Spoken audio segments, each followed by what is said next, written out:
It didn't bother me as much as it should have. If anything, it was just annoying. I didn't care what Taylor thought of me. What did bother me, though, was how Kendra's parents reacted. Her mom called me the day after I ended things, her voice shaky and full of guilt. Adam, please don't do this, she said. Kendra's been under so much stress. She didn't mean to hurt you. I'm sorry, I replied, but there's no coming back from this.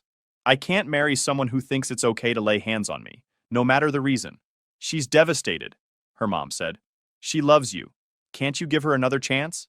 No, I said firmly. I've made my decision. Her dad called later that evening, but his tone was colder. I don't know what happened, he said, but this is going to reflect badly on both of you. People will talk, Adam. Are you ready for that? I almost laughed. With all due respect, sir, I'm more concerned with my personal boundaries than what people might say. He hung up shortly after, clearly unimpressed. By the end of the week, it felt like I'd been put through the ringer. I wasn't sad or heartbroken, just exhausted. The emotional weight of dealing with everyone's opinions was heavier than I'd expected. Then came the rumors. Someone, I'm guessing Taylor, started spreading word that I'd overreacted and that Kendra was the real victim. A few mutual acquaintances reached out to hear my side, which was their polite way of saying they didn't believe me. She said she was just stressed. One person texted. You didn't have to kick her out, did you? I ignored the message. I didn't owe anyone an explanation. Despite all the noise, I felt lighter without Kendra in my life.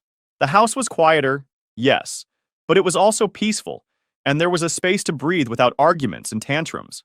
Still, something about the whole situation didn't sit right with me.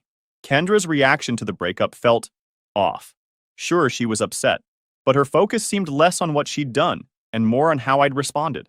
The way she tried to paint herself as the victim didn't make sense, especially since she was the one who crossed the line. I started wondering if there was more to the story. Was the slap really just a moment of stress? Or was there something deeper going on? It wasn't like her to lose control like that. That nagging thought stayed with me until I met up with Lauren, a mutual friend who always seemed to know what was really going on. I wasn't expecting much, but what she told me changed everything. She called me up one afternoon, sounding hesitant, which was rare for her. Lauren isn't the type to hold back. She's blunt, and that's one of the reasons I've always trusted her. Hey, Adam, she started. Can we talk?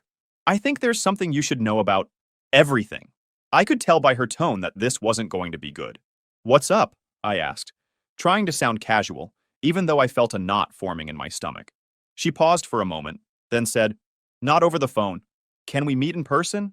I agreed, but my mind was already racing.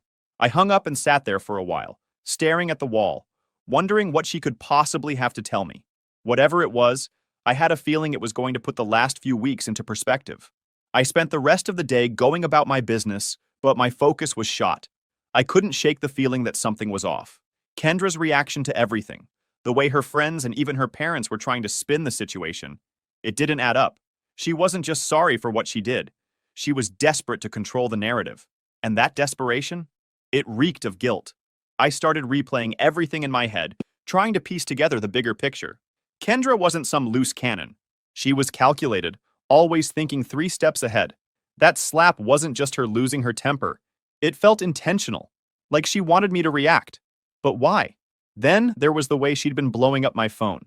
At first, it was all apologies and tears. But when I didn't respond, it turned into anger and blame.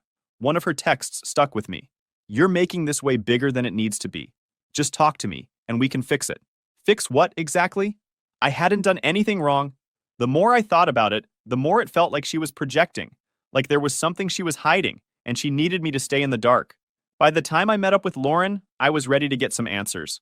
We met at a little cafe downtown, one of those places that's always packed but somehow manages to feel cozy.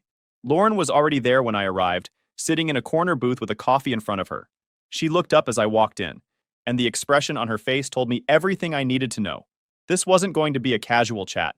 I slid into the booth across from her and gave her a nod. All right, Lauren, spill it. She hesitated, which wasn't like her. Look, she said, I didn't want to get involved, but after everything that's happened, I feel like you need to know. Know what? I asked, leaning back in my seat and crossing my arms. She sighed. It's about Kendra and Chase. Hearing that name made my jaw tighten. Chase. That guy again. Kendra's so-called friend.